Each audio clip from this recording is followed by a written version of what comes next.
Welcome to the Ellevate podcast, conversations with women changing the face of business. And now your hosts, Kristy, Wallace, and Maricella Herrera.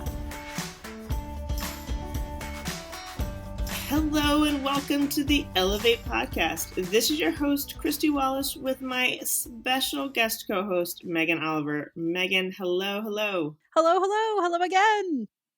Great to have you here. As we mentioned last week, Maricella is out with no voice. She cannot speak, so that makes it really hard to be a co-host on a podcast.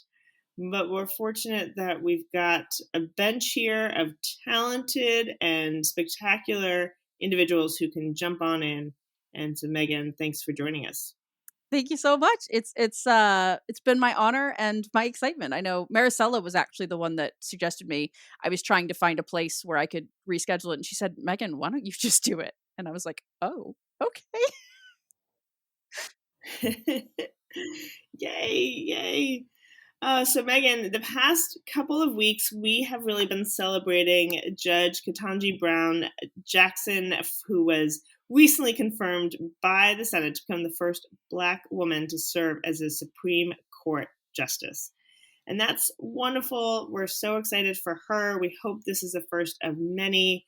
Lots of changes, and certainly those in the legal profession, lawyers, judges, teachers, professors, have such an influence on our day-to-day, the policies, the laws, the interpretations of all of that, the Constitution and beyond. And so there's much other successes to celebrate right now, because I know we were recently discussing a story about how Black women are leading 3 of Penn's prestigious law journals, and just the impact diversification of voice, perspective, and leadership will have on future generations. Yeah, I know. When I saw this article, I was really excited because I love seeing the representation. They're already leading their law journals, and they talked a lot about what other changes they want to see beyond just, a lot of people talk about performative allyship or saying that you're going to do something, but you don't really. And they say, now that we're here, we want to make sure that there are changes that are made that are going to help others get there as well, which I thought one of the interesting things that they pointed out was that they, in their first year law classes, none of them had the case of Breonna Taylor come up, which you would think, as no-knock warrants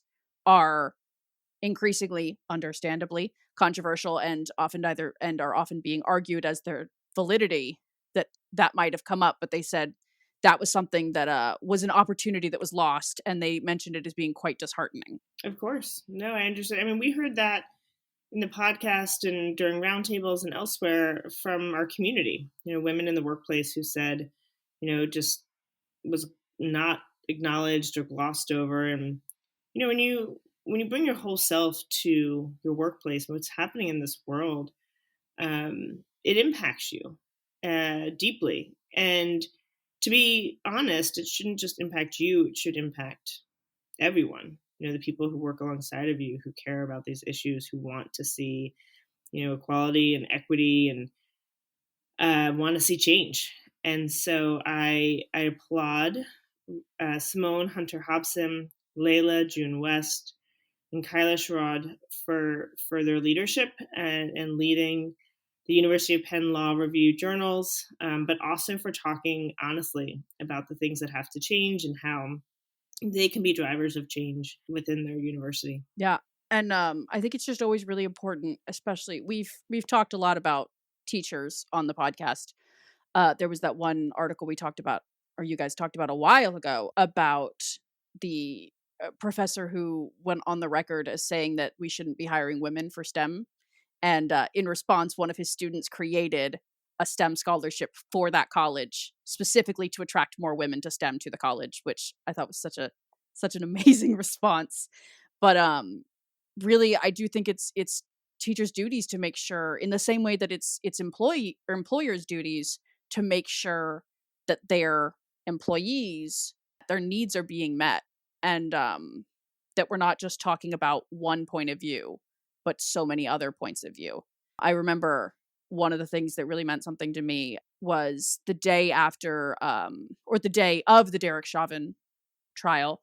the officer who was eventually charged as guilty in murdering George Floyd, while we were all pretty much at Ellevate anxiously waiting for this verdict. The day the verdict came out, Ellevate announced we were going to be closing our offices up until like noon the next day, just to give everyone time to process regardless of the verdict, which I know a lot of us really appreciated, because this was something that was bigger than the workplace and bigger than what we had going on. And so I thought that was a really nice moment that I really appreciated. It was pretty early in my full-time Ellevate days, and so it was something that I definitely, like I said, appreciated. Yeah, I mean, the world is changing, work is changing, everything is changing, and we as leaders and as organizations need to be aware of that and to look for opportunities to support our teams and to change with the world. I mean, in that article we were just discussing, they mentioned that since 2019, the university has added 30 courses that focus on diversity, equity, and inclusion, including law and inequity, disability law, community lawyering to end mass incarceration. And so you see that within so many places, that we're creating space for these conversations. We're creating a dialogue to advocate for change. We're seeing individuals be catalysts for change. And, we're here to amplify that voice, to amplify that work, to mirror it and mimic it and lead the way within our own organizations. And that's what communities like this are all about. Yeah. And it's so important, again, to try to let someone be their full self, even if that means uncomfortable conversations, because it's gonna sometimes, if not often. But that's what's important. And I can vouch, as, guess I'm just gonna go ahead and come out to the world now, as a bisexual woman who is on the autism spectrum. It is not always easy to be my full self at work, but I found I can be at Ellevate, which is incredible. But I know there are so many out there who don't feel that space, and it's so imperative that employers really do help and listen. If that's the one thing I would say, is listen. Just listen. And don't be afraid to... It's hard to say whether or not you should ask the question, because obviously you don't want to pry into their lives, but if your employee is being open with you, then don't be afraid to ask, what do you need? What do you need from me? What do you need from us? And I think that's so important. Well, thank you for that, Megan, and thank you for sharing your story. And it's really meaningful that you feel comfortable here at Ellevate, which of course that is always our goal. But to know that that's being achieved is important, and we'll continue to ask what you need, because it doesn't, it's not a one-time conversation, and always be here to support you. And that's similar to our guest today, Bonnie Hagemann, who founded and led companies, led and outsourced functions for large corporations, coached and advised over 200 CEOs and senior leaders on leadership, strategy, and culture. So as leaders, we need to keep asking, what can I do? How is the world changing? How do I show up? And how to build a workplace where all can succeed. So let's get to my conversation with Bonnie now, and we'll meet you back here after the interview. See you then.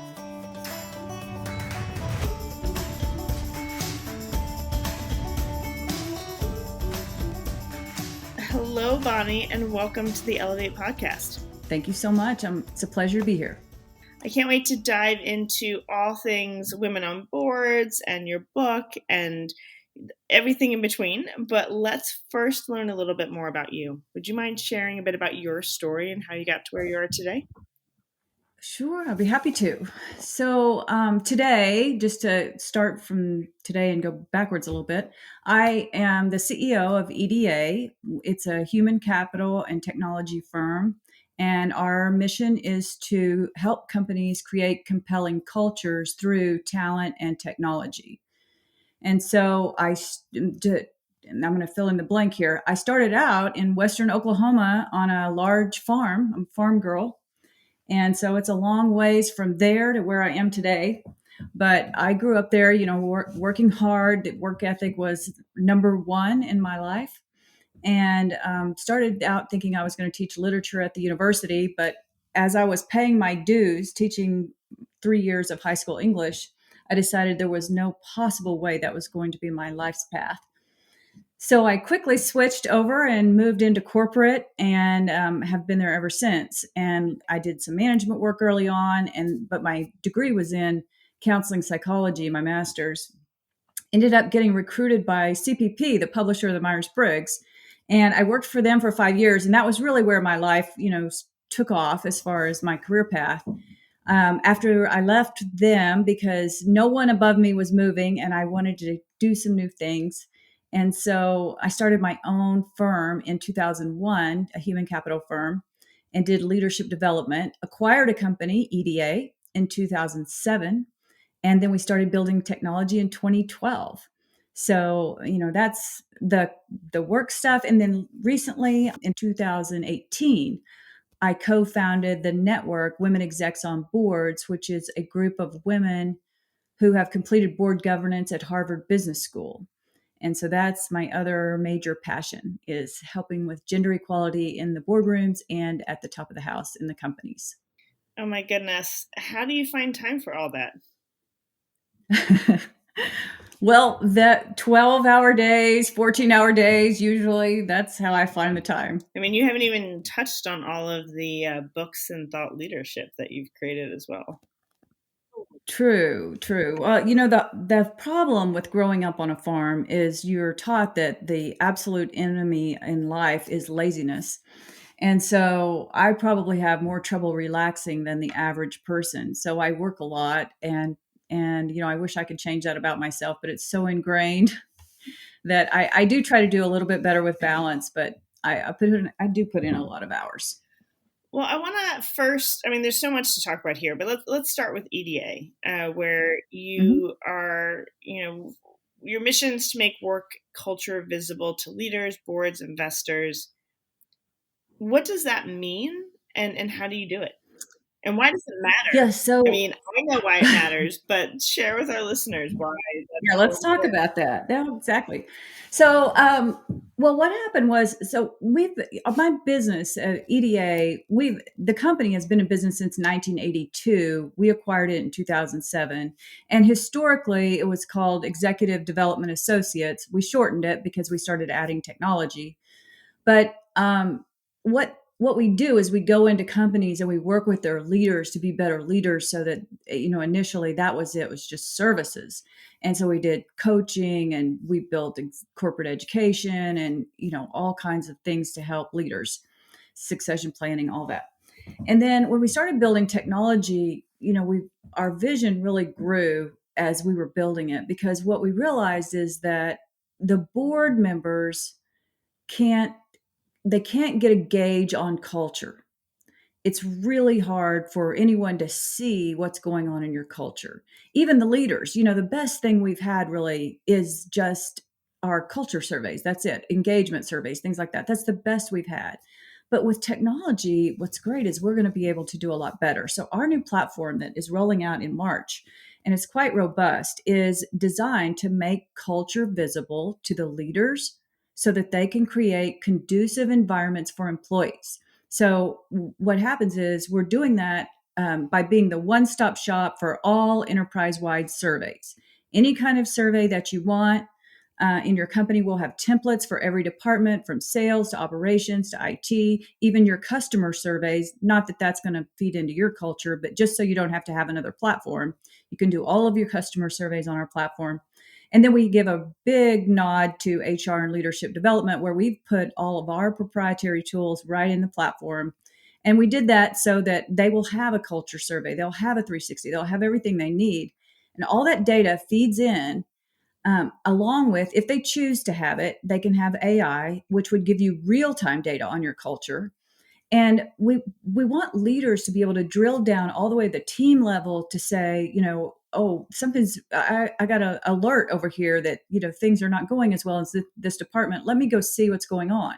We won't let them get to the individual, but we're going to let them get all the way down to the team level to try to figure out what it is. And then beyond that, we're working with CEOs to say, your board really needs to have an eye on culture. Boards are going to be held accountable for culture. And what happens is, they can't get to it. And if you have a bad CEO, they might even block it. So we want to create a CEO endorsed dashboard, and that's in the process now, that says, this is okay. Let the board see enough so that when they're held accountable, they can say, I knew what was going on.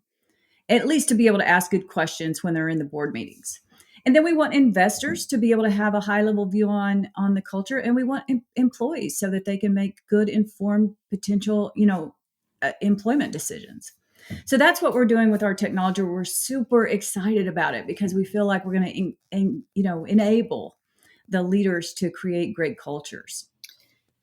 So I spent a good part of my career actually at this company called Vault.com, which was some of the first. I mean, this is back, and we started in, I think, 96, like creating employee surveys and reviews and measuring culture and perception.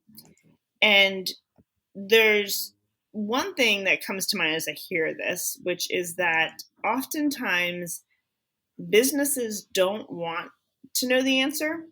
You don't want to hear where you're failing necessarily, especially internally. It's like, don't air your dirty laundry, maybe.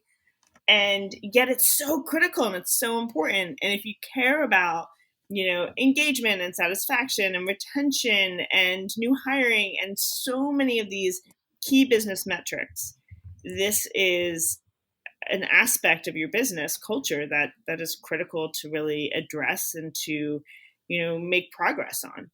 Do you get that same sense from companies that it's kind of like, I don't want to know. I don't want to know what I don't know. Right. Head in the sand. I do get that sometimes. And the good news is that actually we're having this sort of uprising, right, of our employees saying that, hey, we're not going to take it anymore. We want companies to have purpose. We want to feel valued, respected. And so now, because of what they're calling the Great Resignation, employers are starting to say, okay, wait a second, obviously we can't put this off. We have to learn it now. And then in my work with CEOs, one of the things I learned is that, and I've coached over 200 CEOs and C-suite leaders in the past. I'm retiring from coaching. We have coaches, but not me, because I have to run the tech side now. But in my learning of working with all of those CEOs, what I learned is what they worry about most is usually what they don't know. And so culture's a big, big part of what they need to know in order to not get surprised, with fraud or anything that would just be bad behavior, non-inclusiveness. That's very important right now. So we're trying to give them some tools, and what we're telling CEOs who are not paying attention to this is, it's going to come back on you one way or another. It's better to just lean into it and say, let's get a baseline. Whatever it is. We'll start from there and we'll make it better. And it's good for private equity too, because private equity can come in. They can do this, as soon as they acquire a company into their portfolio, and they can say, here's our baseline. Whatever it is, and we'll make it better. Well, and then you mentioned boards, and that has definitely been something that's more in the news, I would say, in the past few years, around boards really also taking a hard look at their company's culture. And, there's, I'm blanking on the name, Blizzard, Microsoft just acquired. Yes, I have quite a few thoughts about that. To share, because this is central to the media and the stories around, and this transaction, and then you're bringing in that culture into your own organization, but also kind of rewarding it by the purchase price and everything else. And it's so nuanced. So I do believe culture needs to be in the boardroom, but it hasn't always been. So what are you seeing there? What are your thoughts on this? Share everything. Okay, so I'm going to be frank here. So when that whole story started coming out, I was talking to a friend who also is very into the board work, a male who's very seasoned, was on a Fortune 500 board himself. And I was like, are you seeing this? Like there was all these counts of misconduct and all of that, and the board stood by the CEO. And so we started doing a little research. And what we found is, the CEO was making $30 million a year. The board chair was making $500,000 a year. And, that's a lot of incentive not to upset the CEO. So, with first of all, I think there's a problem with both of those income levels. And I think they're too high. I think it's not, it doesn't necessarily set you up. I think the board should have been held accountable I mean, the number one job of the board is to choose the right CEO. There's clearly a problem. I think there should have been change. And when Microsoft acquired them, my thought was, I hope they fix it. So that's what I'm hoping. I'm hoping that they get in there and make the changes that need to be made, and make it a much more, a better culture, compelling culture. And what are the ways that boards can really advocate for change in this way? And I mean, I obviously, I understand the board structures and the role, but yet I still think, how boards play into culture and addressing a lot of the like CEO behaviors outside of the traditional KPIs and performance is the structures aren't always there. We know that who's in the room, which boards are still predominantly white and male, are maybe not as interested in, culture and behavior and all of these things. But again, it impacts the bottom line. So are you seeing just boards in general shifting the way that they operate? Or is it still kind of like the activist board member who has to fight for it? Yes, well, it's both. We are seeing change. I think board governance is becoming more sophisticated. And, I work with a lot of boards, and I've seen the historical board members who maybe came on because they were a friend of the CEO, lots of that. And now they're there and they just want to support the CEO. And we're encouraging board members who are already on these boards, like, go get some board governance education, because it's becoming much more sophisticated. And when I've had a few that sort of, for lack of a better term, sort of poo-pooed that idea, like, I've been on boards for 30 years, like, why would I do that? And what I tell them is, well, I have this network of over 200 women from 23 countries who can run circles around most board members I know. They know that board governance inside out. They know how to do it right. And when they get on the seats, you better be ready. So, and they are getting on the seats. So I think that, for one thing, board members have to educate themselves and stay up to date. They can't see themselves as they're there for the CEO. They're there for the shareholders. And that means that if that CEO is not willing to create a compelling culture, then they need to move off the CEO. And I've helped with that too. And it's not fun, but you have to do it, because creating a compelling culture is the number one way to attract and retain talent. If you want financial returns, attract and retain top talent who are passionately engaged. You will have great returns.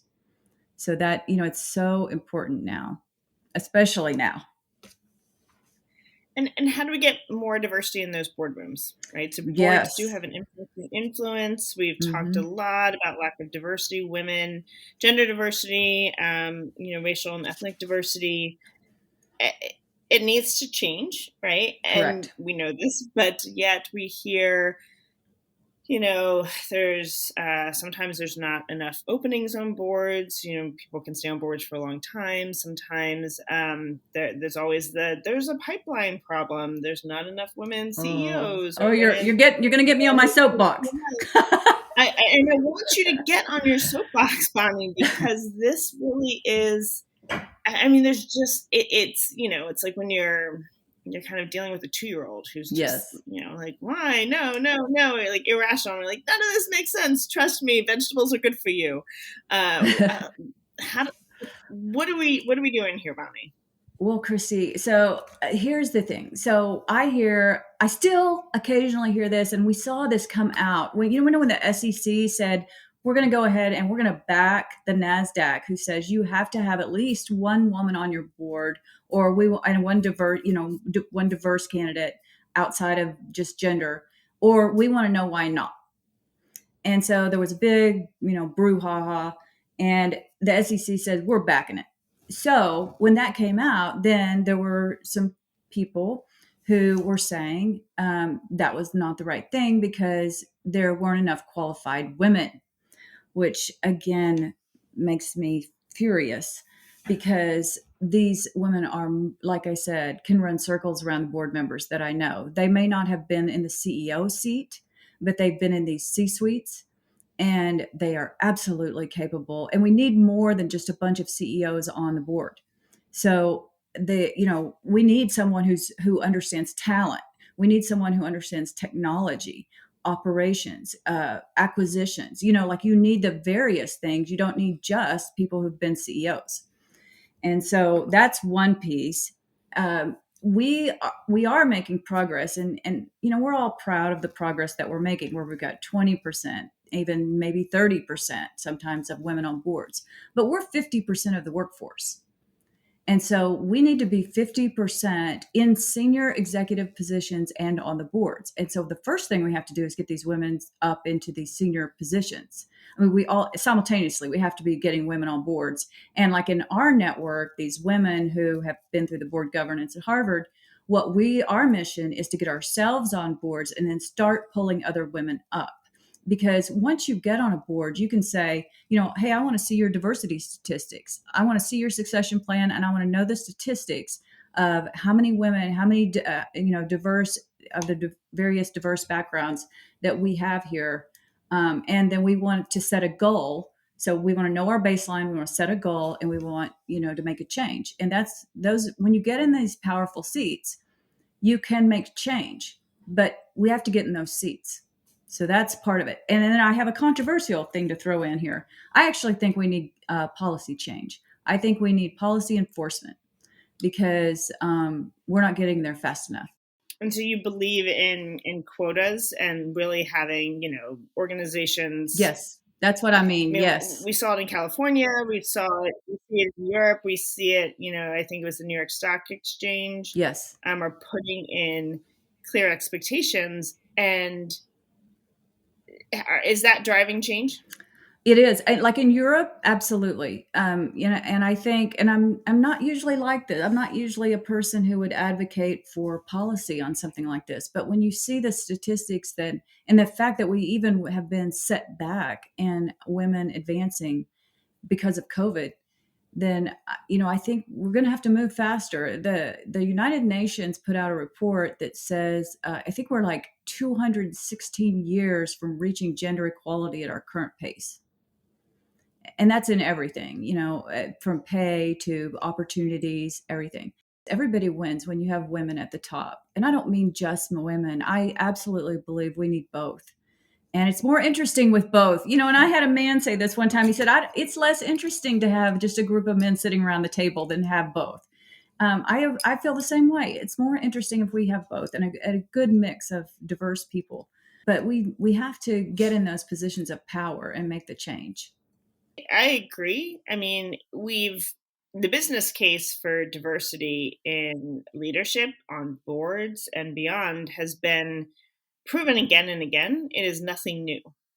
And, what's new is just, the new objections that companies or boards have to why that's not happening. So, I'm going to go back to my 2-year-old analogy, which is, well, then you have to go parent on them and say, all right, well, I'm the boss and this is what has to happen. And, that's what we're seeing happening is just no more excuses. We need change. This is not just the right thing to do. It is a necessary thing to do for business, for evolution and progress, for equity and equality. I mean, for all of these reasons. And there's nothing stopping you. These excuses aren't relevant. No, it's very old school thinking. And so, I think we need two things to happen. I think we need some policy around quotas for publicly traded companies. I also think we need our private companies to have to report their board diversity. And then we can, we can start by just reporting it. They don't have to even report it now. So you've got very large private companies who can have whatever mix they want.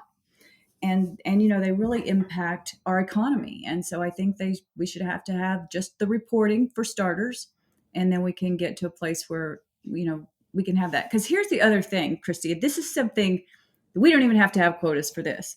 If we could have the list of companies and which ones don't have any women or hardly any women on their boards, we could just say to the women, why are we buying from them? Because women are the number one, U.S. women are the number one buying power in the world. Why are we buying from these companies?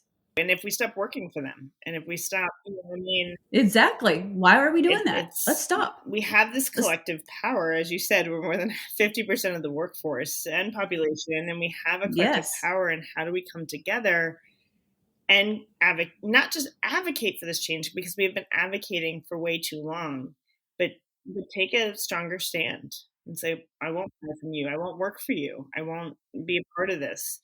And I do, I know we both recognize there's privilege to that too.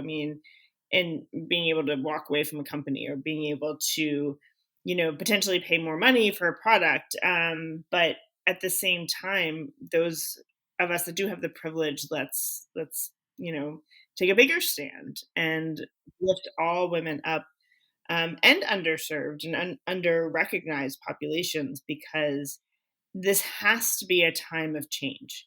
We're coming out of a period where, businesses, and you're talking about culture here, like businesses have shifted, the workplace has shifted, our economy is shifting. There's so much change that let's tap into that momentum and steer it towards in the direction that we want it to go. Absolutely. It's the perfect time, really, because even whether you're privileged or not privileged, with the economy needing so many people, so many companies are saying, hey, we just don't have enough staff. We're sorry, we can't deliver our service as we usually do. It's a good time if we could have someone who would create this list for us to say, here are the ones that do have our good diversity, because we want to reward that. And here are the ones that don't, then the women could make a choice and say, now's a good time. I can make a move. I have to ask, because I read, or maybe it was told on the podcast once before, that you supporting women in running for office, it's, making sure you ask them and make the space. You, on average, have to be asked, I think, 5 times, and then support them with your dollars, your votes, and your voice. So there's lots we can do to support women and advocates and allies running for office. And I agree, Bonnie, it's systemic change has to happen on so many levels. It's your city, it's your state, federal, although, it's lots of challenges there right now. And within companies, conscious leaders, within boards, conscious boards. We just have to be a human society that cares about these things and cares about each other and sees that we are better collectively together, mired in the amazing aspects of diversity, than we are to be siloed and, power hungry and stuck in, systems and structures that were not built to serve all of us. That is so true. And, I just encourage people that men and women who care about leadership and who care about creating a good culture, where we accept people for who they are. I like to say to people, I like you just like you are. I don't want to change you. Let's bring your whole self to the table. And we need to get in those positions of leadership. If you have any interest in leadership, people need it. And there are lots of people need leadership. That's what I'm trying to say. I don't know what it is about our natures, but we do. We need leadership. We need a strong leaders. So if you have an inclination to be a leader like you are, let's get in those positions. And when you see a leadership gap, step in it. And, there are lots of great tools out there. If you say, well, I want to, but I don't know how, there are lots of great tools, and, we can help you get those in your hands so that you can learn how to become a leader. Bonnie, I think one of those tools is your new book, The Courage to Advance Real-Life Resilience from the World's Most Successful Women in Business. So what are the lessons you've learned from that? Well, to give you a little bit of background on the book, so when I co-founded this network of the women who had gone through the board governance at Harvard, so I was in the inaugural class that they rolled out in 2016. There were 67 women from, I think, 17 countries, and they were very high-level women. There was the woman who was over gender equality at UNESCO was there. The CEO of Athleta was there. The CEO of Chico's was there. I mean, on and on and on. One of the women's family founded Pakistan. It was a great group. So we get this high level group, and then we're trying to stay together with phone calls because there wasn't any follow on education. So we're trying to group together and educate ourselves. Another group comes through. And we finally decided we weren't making enough progress. So that's when I co-founded the network with Lisa Pent. And we just started saying, hey, let's organize. Let's do this together. Let's see ourselves as pioneers, because, the women who went before us when I give talks about this, I pull up pictures of the suffragette, because we're standing on their shoulders. But what we realized going through all of this is that there's still so much discrimination and just being held back, that we're the pioneers. We have to make this better for the people coming up from behind us. So that one thing I realized in writing the book, because the book has 36 of these women's stories. We have over 215 members, I think, now from 23 countries, but we have 36 in the book. And it's sort of like chicken soup for the soul, except it's all about leadership. But one of them is that we have to be the pioneers and plow the path for others, so it's not as hard. I agree. I mean, it's got to be collective. I mean, we can no longer feed into this like queen bee stereotype, or there's only one seat at the table. And I believe that has been changing for quite some time. I mean, I see it all the time in the Ellevate Network. Just the power of this community supporting each other and advocating for each other is transformational. But we need to do more of it, and I think be more intentional and ask ourselves every day, every week, every month, every year, like, what can I do to help get more diversity in this room, to help others? Yes, I agree. Like one of the things we're shaping our own culture in our network. And one of the things we said in the beginning is because you can imagine all these strong women working together, that, people were thinking that's never going to work. So we said we would have a culture of being 100% committed to each other's success. And when I went through the Harvard program, there was a woman panelist at that time, 2016, who said, well, there's only 2 seats and I'm not giving up mine. And, it hurt me to hear it in the program. And so when we started our network, we talked about this culture that we wanted to have of each other. So when companies bring us board seats, because we don't charge, we'd like for you to sponsor something for our network if you can, but we're not going to charge you at all to give you a curated list of very qualified women for your board. So when they come to us, we have no hesitancy about this at all. We give them, like, if they come to me, if I want that board seat, I'll say, here's my bio. I'd love for you to consider me. And here's the other 4 in our network who would be perfect fits. So we're very giving about, bringing each other in and supporting each other, just like you said. And we do have to get better about that. And our mantra that we say to ourselves all the time is, we're going to leave the ladder down and we're going to go another step. We're going to reach down and we're going to start pulling people up. Well, that is amazing. And Bonnie, thank you so much for all the work that you do. Thank you, Kristy.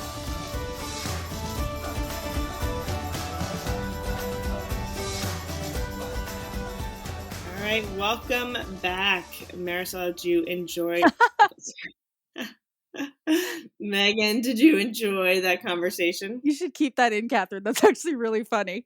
I did enjoy that conversation. Yes. And you will have Maricella back next week.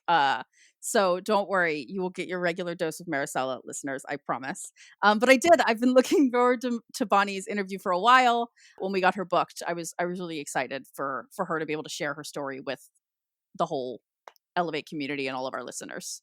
Yes, yeah, it was fantastic.